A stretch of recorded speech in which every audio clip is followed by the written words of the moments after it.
Hello and good afternoon, everyone. It's so nice to see so many of you here again, or hopefully for the first time. I like to think that it's only me who comes to these every week. I'm joined this week by my colleague Ellie, and we're going to be talking about the various challenges with the Bmat and with other admissions tests. And I hope that Ellie is... I'm here. I don't know why it's saying that there's my video. Okay, it's allowing me to do that. No, it's not. No? Okay, well, just let me try again. Hopefully. There we go. There we are. Hi. Ellie. Hi. Yeah, so we wanted to talk today about some of the challenges people who experience with admissions tests. And up front, I just wanted to say that, I don't know, this is a little bit of an emotional moment for us as well. We invest thousands of hours every year into making sure that our Bmat preparation materials are good. We revise our books, that's several thousand pages of work and checking. We make sure that all of our resources are up to date. We put a lot of time into Bmat prep, just as all of you have. And so it's particularly disheartening for us as well when it turns out that the people administering the Bmat perhaps haven't spent as much time getting things ready as the rest of us have. So yeah, we'll be talking about that a little bit today, but this is going to be a mix of trying to offer as much guidance as we can on what's going to happen next, based on what we know. We're going to try not to spread any rumors, and also to serve as a little bit of an opportunity for everyone to have a little bit of a vent, because to a substantial extent we're just as frustrated as you are. But before all of that, I should introduce myself. My name is Matt. I'm in charge of research here at UniAdmissions, and my job is to make sure that all of the products and books and test materials and everything that we put together is based in evidence, is stuff that we know works rather than think works. And that's sort of my area of focus. I'm going to be looking forward very much to spending some time with the Bmat data at the end of this to have a look at the weird and wonderful effects we see from the problems there have been this week. Ellie, remind me who you are. Obviously I know, but I'm sure the audience doesn't necessarily. So I'm an admissions consultant with UniAdmissions, and I speak with many parents and students about what they would like to study, what sort of their academic background is, and how we may or may possibly be able to support them with some of our programs that we offer here at UniAdmissions. Fab. Thanks, Ellie. As I mentioned just a moment ago, we're going to be talking today about the various problems with tests, and next week we'll be coming on to talk about interviews. Although, as we'll probably come on to talk about in a moment, it may be that we're talking about the Bmat again, based on some of the news I've seen. So yeah, the first thing I wanted to talk about was the things that happened last year, which I think are an important context for thinking about what's happened this week. And then we'll talk about a little bit about what's going to happen next. Obviously, we don't know. It's likely that the universities themselves don't know, that they'll be making decisions once they have test result data, once all of that has been processed by Cambridge Admissions. It's unlikely that they have decided, but we can look at a couple of possible outcomes there. It's a little bit speculative, but you know, we've been working in this business for a long time, and so we think it's, you know, it's only fair for us to share what information we have, even if it is a little uncertain still. So last year, you may remember there were problems with the Bmat and other tests then as well. It's not just the return of the virus and the masks that makes what are we, November 2021 feel very much like November 2020. So any of you who have been with us previously will know that we tend to think of the admissions test score as being the most important part of the application process. More important than the exam grade, more important than the personal statement. Really the key thing that you have control over when it comes to making your application and getting to that interview, focusing here particularly on medicine and Oxbridge. But of course, if the admissions test doesn't work, then the importance of the admissions test is going to fall quite dramatically. And this is what we found happened last year, which was that because the admissions test was not a particularly good way of comparing students, because you couldn't be sure if each student had had the same opportunities in the admissions test, where they'd been able to take it under good conditions, where they'd had time to answer all the questions, whether the test had crashed. In that situation, the test just isn't very useful. It will be a little bit like, to draw an analogy, if you were trying to determine which of a number of different footballers you were thinking of buying for your team. You were trying to decide which one was best, but some of them were playing against children and some of them were playing against adults. It just wouldn't be a very helpful way of comparing them because you wouldn't have a fair comparison to make.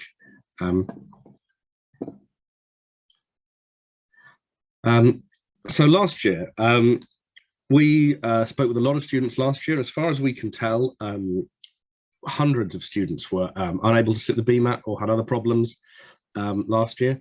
And there were problems of a similar kind with a lot of the other tests that were administered through computers. We know that Imperial kind of responded to this last year by lowering their cutoff score as a way of making the Bmat less important. But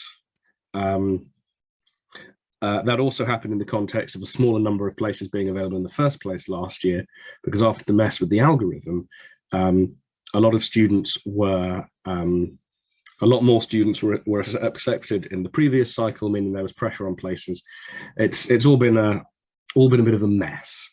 So yeah, I'm just looking here. In 2020, the Bmat cutoff for Imperial was 3.5, 3.5, 2.5, 2.5C, in fact.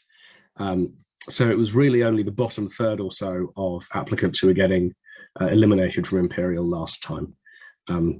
Whereas in previous years, their cutoff had been substantially higher, more like a 4.1, 4.5 sort of area. So we may see something like that again, but it's hard to say.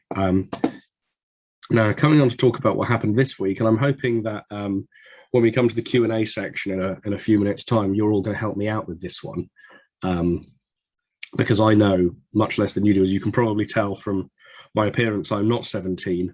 I did not do the Bmat this week. I'm in fact, it's my birthday. I'd forgotten that. It's my 32nd birthday. So I'm a long way away from sitting the Bmat.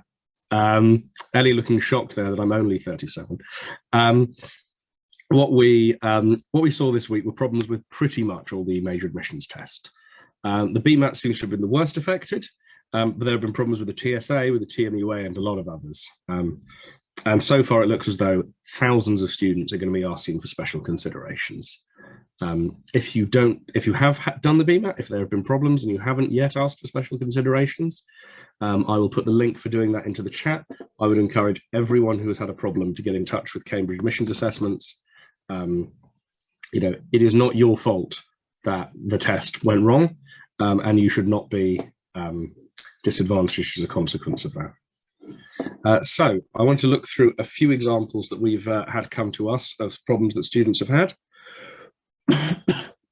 Some of these are problems that concerns that were brought directly to us, and some of these were those that I've been able to find online in various fora, people discussing. So one student told us that they tried to access the online test through the Bmat portal at 9 o'clock on Wednesday, but they couldn't get on to using the school's computers.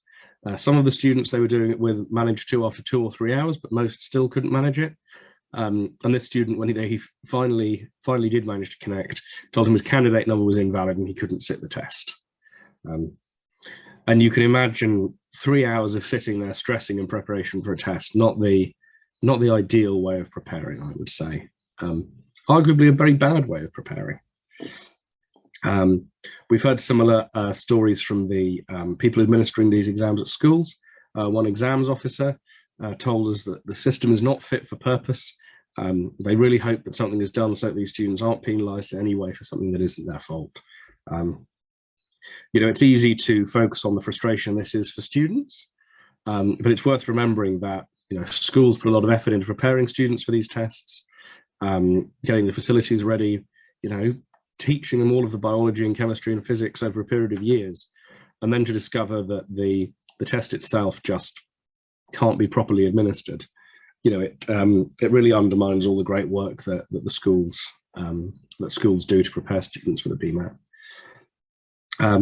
And a third example here, when I finally accessed the test, it loaded incredibly slowly. So even when I had finished a question, it took 30 seconds for the next one to load, one student told us.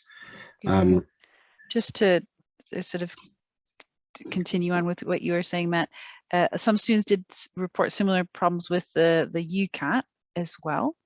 And they did contact the UCAT testing people for some support and special consideration if they did have problems. And as one student that I spoke with yesterday, her whole school, all of the students from her school that were sitting the BMAT, unfortunately, none of them were able to sit it. There were problems with the test loading on all the computers at her school. So what her school has done is they've arranged for the school to sit the BMAT next week. So that is something, if it was affecting your whole group, that the school or the testing center you're at may rearrange for you. There we go. Okay, back to you, Matt. Yes, I'm looking again at the information that Cambridge Admissions have put out, with something we've been keeping a close eye on, to make sure that we're up to date on the latest news. But yes, there is talk that students will be able to sit the test again next week. Hopefully that will be a different test than the one they were supposed to sit this week, just in case those answers have snuck out. But as of yet, it hasn't been confirmed. I expect we won't hear until Monday now. But it is a worry, and something that we're going to be keeping a very close eye on, because, as I say, we put a lot of effort into preparing our students for these tests, and so for the tests themselves to have not had as much effort put into them is very frustrating. So what is going to happen now? So do these tests actually count? Now, this is perhaps a little theoretical. I appreciate not everyone is as interested in the kind of structure of testing as an idea as I am. But the point of a test is to compare people. If you have, as in the case of the BMAT, 20,000 people, you want to know which ones are better or worse at, or are more suitable than others for studying medicine. You do this by designing a test that you think will stretch the abilities of those people, and that will result in those people forming a nice smooth bell curve that will allow you to tell which people are better or worse at the test. The problem comes in when those people do not get an equal opportunity to do well on the test. At the moment, it looks as though the main thing that affects your result on the BMAT is going to be, did you get a secure connection to the server? Did your computer have a strong enough broadband connection? Did you manage to get yourself at a higher point in the data packet queue for that server? How well you do on the test is probably not going to be a perfect reflection of how well you could have done on the test. Now, there's always a problem with tests. People come into A-levels when their dog has died the previous night. Things go wrong all the time with testing. But generally speaking, you won't have problems of the kind where some people don't get to sit the test at all.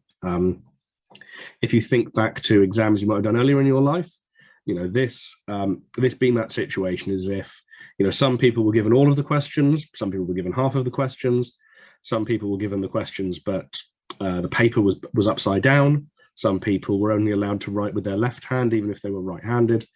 You're just introducing lots and lots of random pieces of inconvenience that make it very hard to use the test to actually tell which people are more and less able. One thing we've seen circulating is talk that students will be asked to sit the February BMAT as an offer condition, a little bit like how Cambridge uses the STEP. And people have already mentioned the possibility of people sitting the test on sitting the test next week. Personally, I favour the February option. It gives them time to make sure the system works properly and enough time to write a robust new paper so that any leaked answers don't count.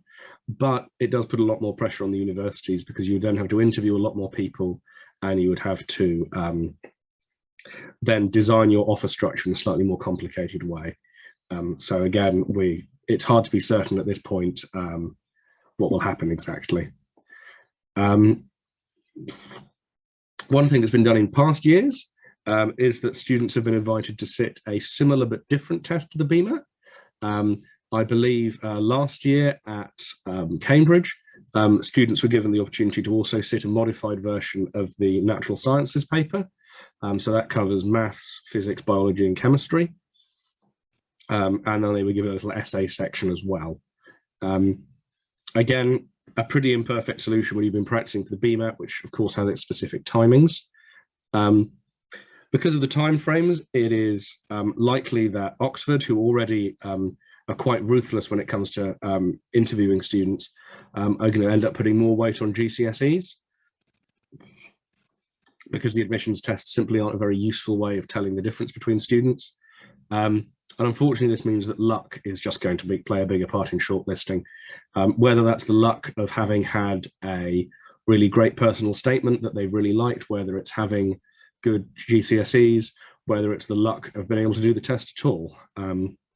It is just going to make the whole system a little bit more of a mess, and probably less fair, which is very frustrating, and something that we're, as I said at the top, we're really sad about, because this is normally, in a normal year, this is the most exciting week of what we do, seeing the success of our students who've worked so hard with us over the course of the last year. And it looks like a lot of them have only been given the chance to do that with their hands tied behind their back this year. So hopefully a just solution is going to be come up with, but this is, I'm sure Ellie will agree, it's been a bit of a sad week. I'll tell you what, it's ruined my birthday. Now,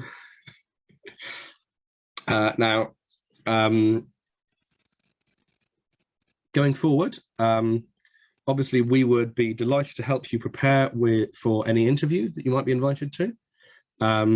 We are able to offer one-to-one tuition, working with medics and other students who are studying the course you're aiming for, as well as setting up interviews with a range of other tutors to make sure that you're fully prepared for those if you find yourself doing that in the next few weeks. And each of those tutorials, each of those mock interviews comes with a detailed range of feedback to make sure that you are really focusing on the areas that are going to pay off. Yeah, just to speak about that, Matt. Some students have said, well, I don't know if I'm going to get an interview yet. Why should I start preparing now?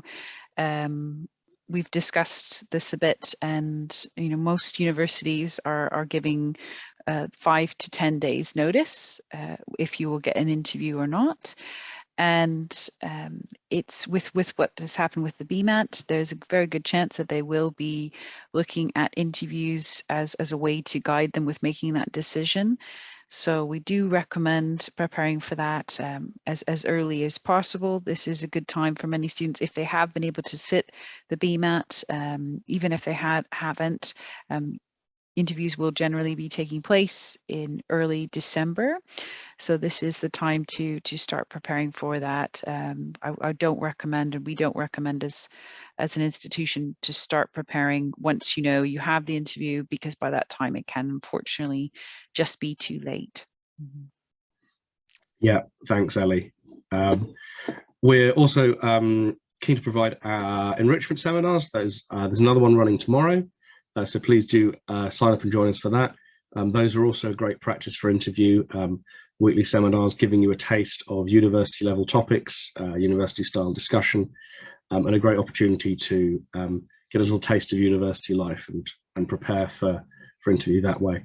And we have our interview day courses, which will be coming up in the next few weeks, giving you a chance to do 3 or 4 mock interviews, to watch other people's mock interviews, to learn a little bit that way, and to really put your practice into really put your practice into an intensive setting that can really help you get that little boost towards the end. Please do take a look at us on Trustpilot. People have been very pleased with the experience they've had with us so far. Thus far, I haven't checked today. No one has yet left a review specifically mentioning how lovely I am, or indeed Ellie. So that's really what we're looking for, further praise for us and our great work in these webinars. You can also enjoy Rohan and Will on their podcast. I believe there's a new episode out, if not this week, then last week. And that's a great source of insight. We would normally go a little longer talking about the support that we're able to provide here at UniAdmissions. Any of you who've been to more of these will perhaps be a little bit better informed. But I wanted to make this much more of a collaborative kind of a sort of venting of frustrations this week, rather than focusing on what we can do to help in terms of interview, to just help everyone feel a little bit more supported about the situation with the Bmat, because as we said, it's ruined my week, and it's something that we want to make sure everyone feels that they're being sort of heard over. So sort of on with that. If you'd like to get in touch with us to come and work with us, we would love that. Please do that by booking a consultation. This little animation should be showing you how. And while that runs in the background, we're going to go through some questions, and we'll sort of hopefully all leave here feeling a little bit better about the situation, having sort of vented our spleens, as I believe the expression is.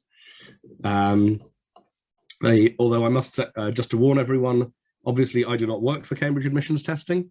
Ellie does not work for them either. We do not have any inside knowledge. All we can suggest is what we know based on past experience, based on our research, but we do not have any secrets to share. But we are very keen to sort of hear from everyone and make sure that everyone feels that they've been able to voice their frustrations with the way things have gone. Please leave any questions you have in the Q&A box. The reason for this is it is basically easy to navigate in the chat box, but do feel free to continue chatting amongst yourselves in the chat box to the extent you can. But any questions for me or Ellie, please pop them into the Q&A, because it's easier to keep track of that way. Amaya asks, do you know if UCL will be taking the Bmat into less consideration for interview selection? So UCL doesn't operate a strict cutoff. So they will look at everyone sort of in the round, whether that's the Bmat score or the other parts of the application. Now, if the Bmat score is not very reliable, if you have some students who have been able to do the whole thing without any problems and some students who were able to do 2 questions before it crashed, obviously you can't use the Bmat score to compare those 2 students. Hopefully that means that the Bmat will have less weight on it. But again, we can't look into the souls of the UCL admissions people. But from a logical standpoint, if the Bmat doesn't do a good job of comparing students, you're going to put less emphasis on it, I should think.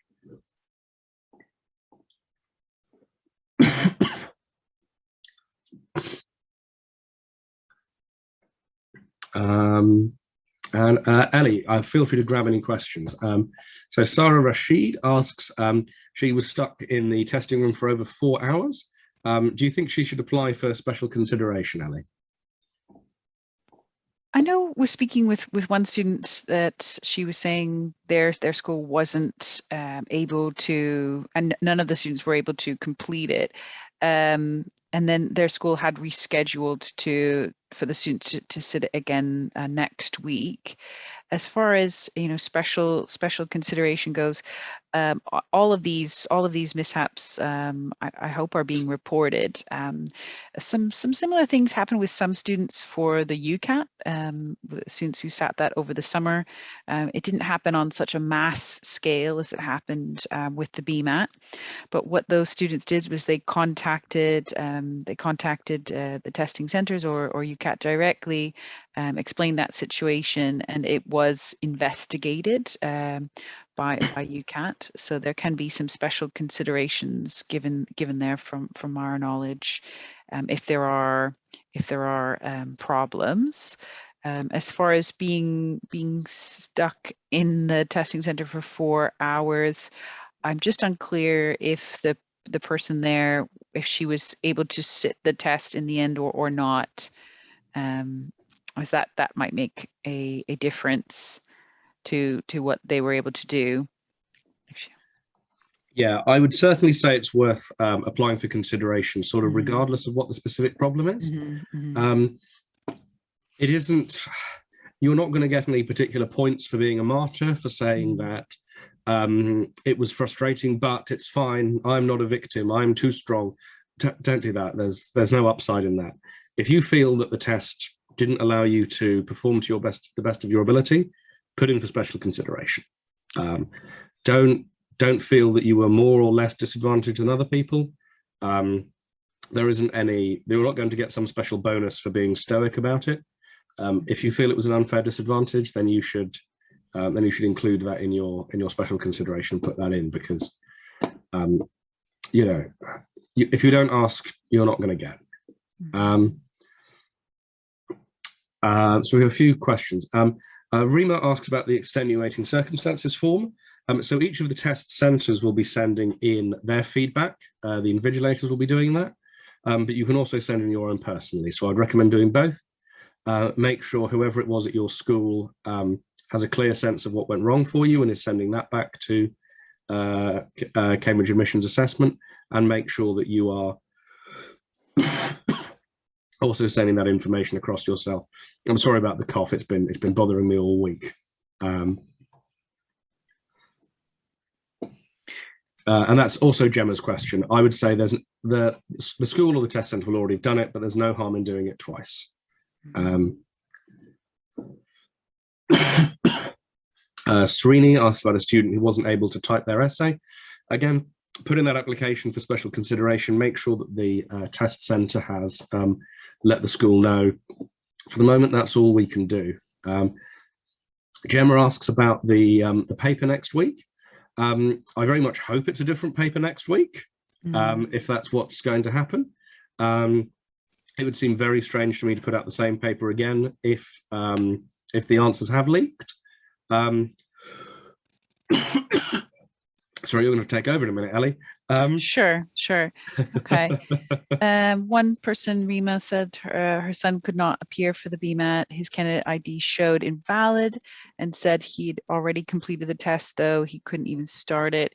Should he still fill up the extenuating circumstances form? I think definitely that the test wasn't completed, so that certainly was an error and not on your son's part. Some students was asking Aisha, in this situation, do you think 9 A stars and 1 A GCSE grades would be good enough for Oxford if you're from a low income background? I'm aware the average is 10 A stars. So as far as I'm aware, Oxford does look more at GCSEs than other schools does. Having A stars is going to be helpful for you. Something we've talked quite a bit here about is that the grades are only worth 30% of the application. In previous years, or when these tests have been actually functioning, the tests have been about 30% as well, and the interviews about 30%. So, you know, with those 9 A stars and 1 A for GCSE grades, I certainly think that's still quite a strong candidate. Would you agree there, Matt? Absolutely. And the thing to remember there as well is that Oxford will look at your GCSEs, sorry about this, in context as well. So if you have really good GCSEs, but also your GCSEs are outstanding by the standards of your school, that's going to count for more than if you have very good GCSEs, but those GCSEs are basically par for your school.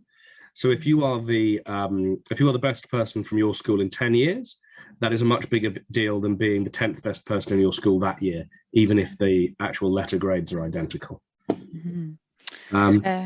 One person here asked, around what month do universities give out offers for medicine? So generally the interviews are going to be held in the first couple of weeks of December. Oxford is more mid-December. I believe, Matt, the offers for medicine can go out anywhere from January to March. Is that correct? Mm-hmm. Not get your offer until all the interviews have been completed. Mm-hmm. And so Oxford and Cambridge tend to do their interviews before Christmas. The other medical schools tend to do them after. And then once all those interviews have been completed and all of the students sort of ranked, then you should get your offers then. So it's not unusual at all to be kept waiting until the middle of March by Imperial or UCL. So don't worry about it. It's also not indicative of whether you were particularly good or particularly bad. It will just be that they're working through these things, fairly slowly and carefully. So if you are waiting to hear a long time, it's not because you only have a slim chance. It's because they're just being thorough. So don't worry on that front. Mm-hmm, mm-hmm. Drew K asked, will some universities reject people who weren't able to sit the Bmat? I certainly hope not. These tests are, the whole reason for them is to be able to look at students on an equal playing field, writing the same test at the same time. It is very unfortunate that wasn't able to happen, but as far as something like this happening, if you showed up to your test center, your school, and you were there and ready, I do not think that universities will be, judging you unfairly for not being able to, for something that was completely out of your control. At this point, universities haven't said exactly what they're doing. There were some similar problems, unfortunately, that happened last year, and different universities took that on. As Matt said, some sat the Bmat again in February, and some gave different versions of tests, such as the NSAA test, and some such as Oxford, they looked more at GCSEs and references. And there is a good chance that the interviews will be counting for more this year than they did in the past. Normally they're counting for about 30%, but with this debacle of the Bmat, it's looking like the interviews are going to be weighted more heavily, as that's something that universities will still be doing. Yeah. I feel like we're treading over a lot of the same ground, so I'm going to go through, sort of flick through and have a look at some of the questions, because I don't want to spend too long here sort of treading over things. Mm-hmm. So the main question that's going around is about this possible resit next week. If there is, I have not yet seen any confirmation from Cambridge Admissions that is happening. And I'm checking every couple of minutes here. I'm sure that won't be decided until Monday, because it's the weekend. I expect that it will be a different test, although we can't guarantee that. And I expect if there is a resit, I expect everyone will have to do it. I would be very surprised if they decide to try and compare different people taking different tests on different days in different circumstances. I very much suspect that everyone will do the test again if there is a resit. So as I say, it would be a very strange choice, in my opinion, to have everyone have only half of the people do the new test. I expect everyone will do the new test. I'm just having a quick flick through for other questions. Students who didn't take GCSEs, it's worth having a look at the university websites in question. They will have different approaches to other exam systems, and it's worth having a look. Nikhil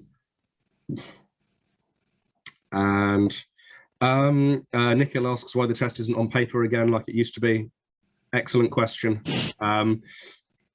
The schools have been back in person in the UK since September. Paper is a technology with thousands of years of success behind it. Your guess is as good as mine. It strikes me as very strange. There have been questions about the leaked answers. Again, I think this is why, if there is a retest, whether that's next week or whether it's in February, I think it's very likely everyone will have to do it. And I expect it will be a new test, because again, the risk of the answers already being out there is probably too high. So I expect it will be a new test that everyone will have to do, and we will just pretend this didn't happen. As Tahe has been asking, yeah, I would be very surprised if they put the same test out again. It seems like a very bad idea to me, but we don't know. What will happen, please keep an eye out. On our website, we'll be posting any information we have as soon as we can, and on Cambridge admissions assessment testing as well.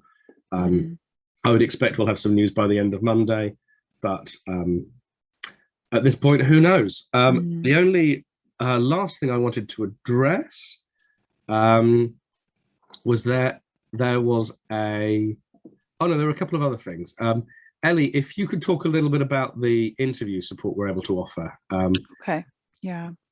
So as we were saying, with the Bmat not being able to judge students as well as universities had hoped, one thing that UniAdmissions has been doing is supporting students with their interviews. We strongly recommend that students do prepare for their interviews, as it is a soft skill. It's really hard to sort of cram last minute for that. So generally, when our students are working with us, they will go through that whole interview process. What some universities will do is they'll do MMI style interviews. So that's the multiple mini interviews. Others do a traditional. So Cambridge and Oxford, they have the traditional style of interview when you're in front of that panel and they're asking you questions. And that is something that you can certainly prepare for with the correct support. As I said before as well, we strongly recommend not waiting until you are offered the interview. Many universities will give you 5 to 10 days, and it's just not enough time to prepare. So for practicing for that interview, you can do that with students who have been through that process themselves. So they've sat the same admissions test, gone through that same interview process. Some are recent graduates, and they've, quite familiar with that process and helping you through it.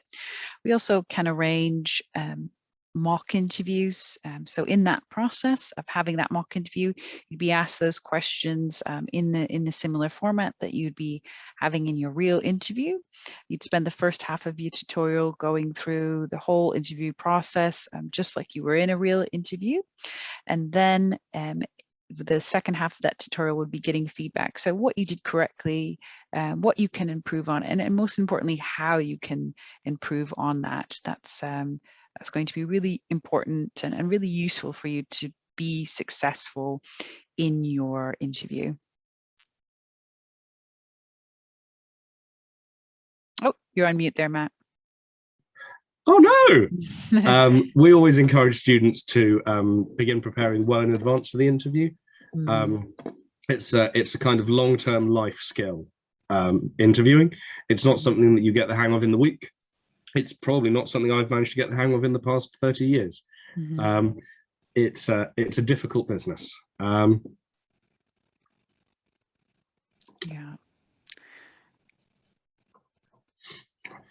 I'm just having a flick through these further questions.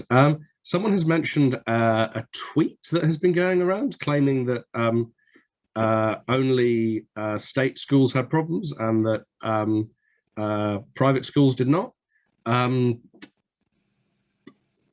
would be very suspicious of, I must say, I haven't seen this tweet, but I would be very suspicious of anyone who claims to know what's been going on in every school in the country. That sounds like something that probably Cambridge Assessment themselves don't even know just yet.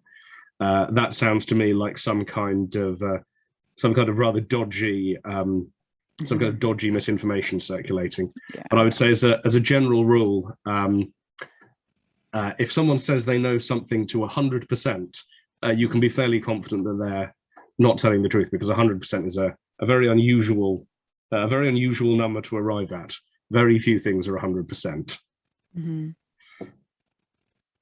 Yeah, I would be wary of trusting information that's not coming directly from Cambridge at this point. And again, we've not claimed that we're from Cambridge. We're just going off the facts that we've been able to find.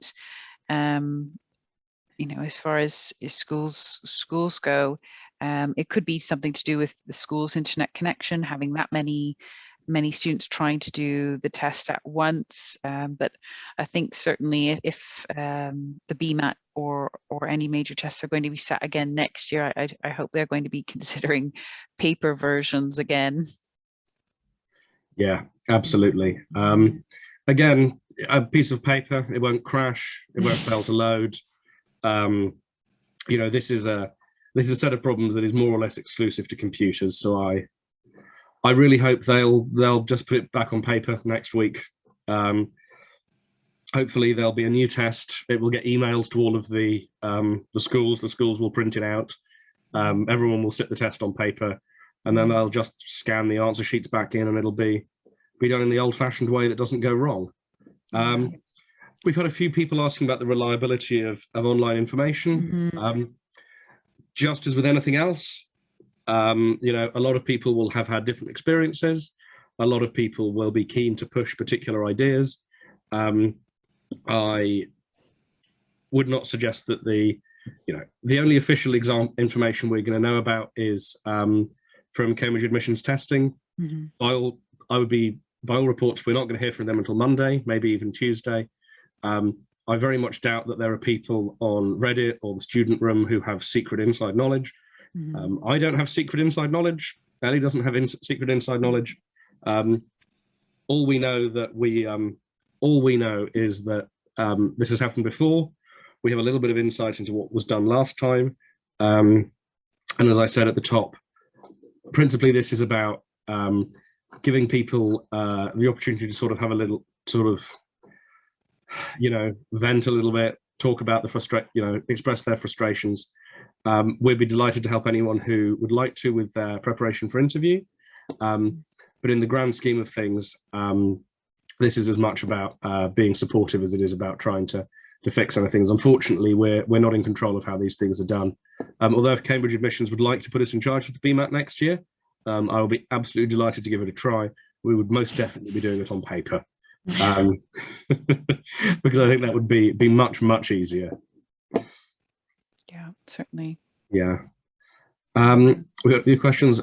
Some people have been asking whether this year's problems are worse than last year. It's too early to say. Certainly the problems seem very similar thus far, but we'll probably have to wait until the middle and end of next week just to get a sense of numbers. But yeah, my impression is that the problems are broadly the same, and I expect the numbers affected are probably similar.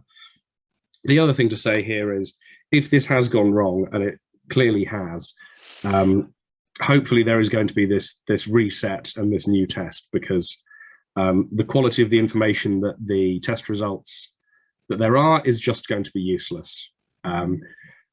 If things are as bad as people have been saying, then I'm not sure the Bmat tells the universities anything. So I really do hope it's going to be a new sitting.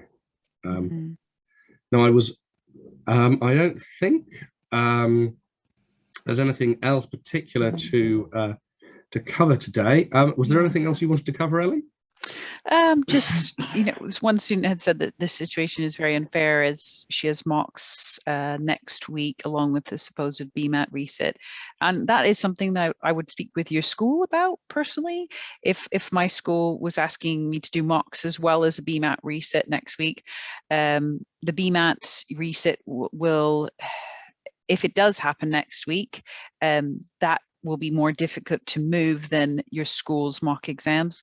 So I would personally speak to your school and see if they can move the mock exams for you, as the Bmat would be harder to move for every student, whereas mock exams for your school could be easier. So certainly, if you are going to be resitting the Bmat next week and it's been confirmed with your school. I know one student I was speaking with yesterday, her school did confirm it with her, and had sent out an email saying all the students that missed it would be resitting it the following Wednesday. I did advise her to speak with her school about moving her mocks, just so she's not doing two very important tests on the same day. Okay. Yeah, thanks, Ellie. No problem. As we said at the top, we're very disappointed. It's all been a bit of a mess. This is something that we work really hard towards each year. just as you do, and we're as frustrated as any of you are that things have not gone as they should have done. We don't know what's going to happen next. I really sincerely hope that there will be a chance to do the exam again, that it will be a new exam with different questions, whether that's next week, whether it is in 3 weeks' time, whether it's after Christmas. We don't know yet what will happen. Please do keep an eye on our website, uniadmissions.co.uk, and on the Cambridge Admissions assessment testing website as well. As soon as we know something, we will let you all know. But for the moment, we don't know what will happen next. But we feel your pain and hope that things improve from here on out. Please do get in touch with us to arrange help preparing for your interviews. And yeah, have a lovely weekend, everyone. And we will keep in touch with you all as best we can. And please do let us know if we can support you for interview. Thank you very much, Ellie. Thank you, Matt. Yeah. Thanks, everyone. Have a lovely weekend, everyone. Okay.